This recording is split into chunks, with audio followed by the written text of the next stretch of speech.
Finally, we have a trailer for Aquaman 2 in the Lost Kingdom, and I was not expecting the fandom to wish death upon this baby. You heard me right. We're gonna get into all of this. So that's exactly what I'll be doing here for you guys, is I'll be giving you not only my thoughts on the Aquaman 2 in the Lost Kingdom trailer, I'll be pointing out some Easter eggs you might have missed, diving into why we've heard this film has had really bad test screenings, and although it looks epic, grand, and awesome, how it might turn out being not what you expect. But overall, just kind of really gushing over these James Wan visuals, cause man, this film looks gorgeous. Let me know your guys' opinions on the Aquaman 2 trailer and your thoughts on some of the things that might be going down in it. But okay, just to kind of bring you up to speed on the situation, things are still kind of muddled at DC. We still don't understand if this movie will be part of the new DCU or if it's the last film in the DCEU. While you could argue either way, James Gunn is still saying that some people from the previous universe will come into his new one and other people will be recasted. I think all that's determined by it is the box office success. The last Aquaman movie made $1 billion,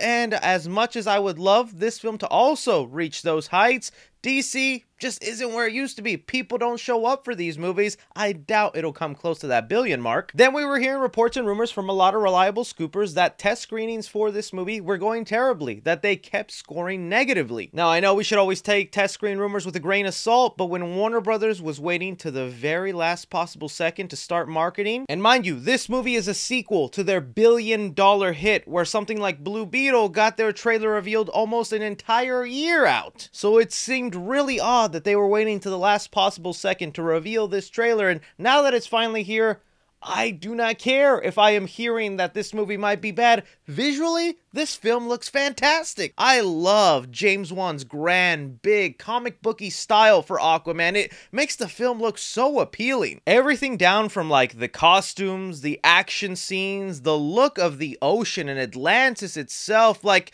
I'm diving in just to see these visuals on a big IMAX screen. Cutting into specifics involved with the movie, though, that might give us an idea of maybe why test screenings weren't that great, though, as let's start off with the obvious. The trailer opens up with Aquaman now being revealed to be a father. And it's so funny that they have this like father-son thing while they cut out all the Mara scenes, as we still know there's a little bit of drama going on with Amber Heard and whatnot. I think Warner Bros. Just doesn't kind of want to rock the boat with that, and is why they kind of only really gave us one shot of Mara. But you have to imagine anytime Aquaman is there holding his baby, Mara is somewhere off screen because it's the mother. The mother's gonna be around her baby. But this famous Aqua baby has an interesting history in the comics, because in the comics, this baby dies. And it's at the hands of Black Manta, who we see in this trailer, he is wanting revenge. He wants to end his bloodline and everyone attached to Aquaman, from his mom, to his wife, to his baby maybe. I'm gonna kill Aquaman and destroy everything he holds dear. I'm gonna murder his family.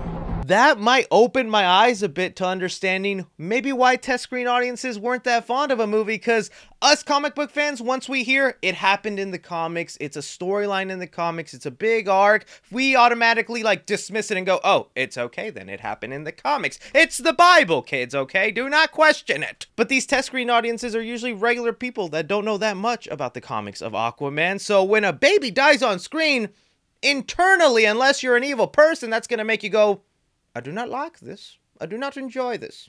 Negative score, bring me my popcorn. In my mind, the test screen audience was British. But even then, it's not a guarantee that they'll kill the baby. But that would be wild if they actually tried pulling off that storyline and opened the movie that way. Because we get shots here of Black Manta going ham on Aquaman's house. It goes up in flames. It gets utterly destroyed. You see the look on Aquaman's face, just scared that his baby and dad could be gone. And look, I know we're talking about the death of a youngling, but can we just appreciate this awesome shot, though, of Black Manta on the rubble of Aquaman's home? This has to be one of the top comic book shots of the entire DC universe. And yeah, if you're gonna take a baby down, you gotta do it in style, right? Too bad the Flash wasn't there, man. He would have made sure every baby within a 100-foot vicinity would have survived.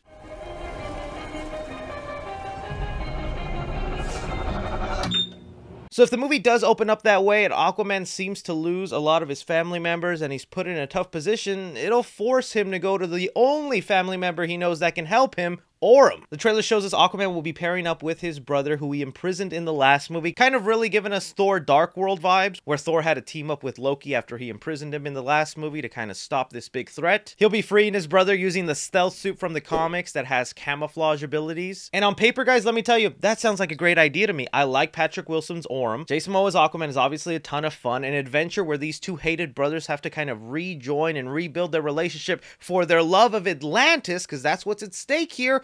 I feel like sounds great. But that's another rumored thing that apparently doesn't work that well in the movie. We had one person who has supposedly seen the movie, a reliable scooper online who has now deleted their tweet, so I won't mention them, but you know, take my word for it if you want to believe me. I read their tweet before they deleted it, and they said the relationship between Orm and Aquaman in this movie is rather boring, that their chemistry just doesn't work well. And a part of me is like, really? No way. Just from these little shots, it seems like it looks fine. Ooh, you look rough. Good job, little brother. High five. Do not call me brother. True king builds bridges.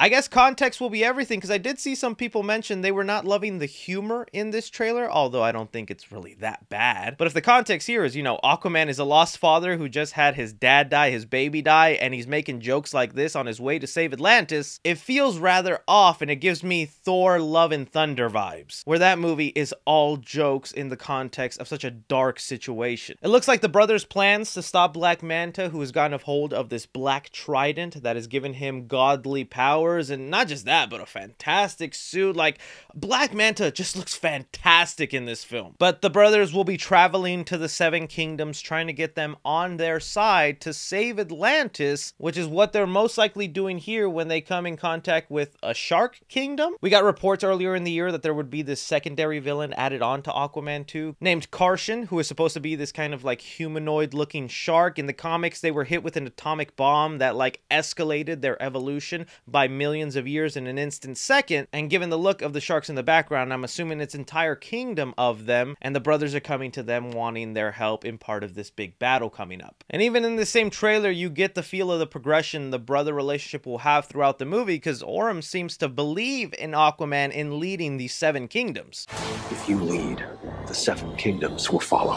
Which again, that's kind of what I'm looking forward to in this movie, is this brother bond growing and getting better throughout the film. Overall is to say, this trailer's won me over. I like the look of it. I like the scale of it. We'll have to wait to see what these story elements are that apparently cause some bad test screening audiences. And although I don't expect it, I wonder if it'll have any repercussions for the larger world, or will they wrap everything up in a neat bow? Because don't forget, this Aquaman movie was at one point going to have cameos from two different Batmen, either Michael Keaton or Ben Affleck, and both those cameos are said now to be wiped. To me, overall, I am suckered in, and I'm looking forward to this thing, but I throw it off to you guys. You see the trailer for Aquaman 2 and the Lost Kingdom. You hear some of these rumored reports of why the film might not be as great. Could you understand? Are you okay with it? Do you think they actually will be sacrificing a youngling? Don't forget to like, subscribe, follow me on Twitter at 3C Films or on TikTok at 3C Films. But as always, I'm Chris. Take care.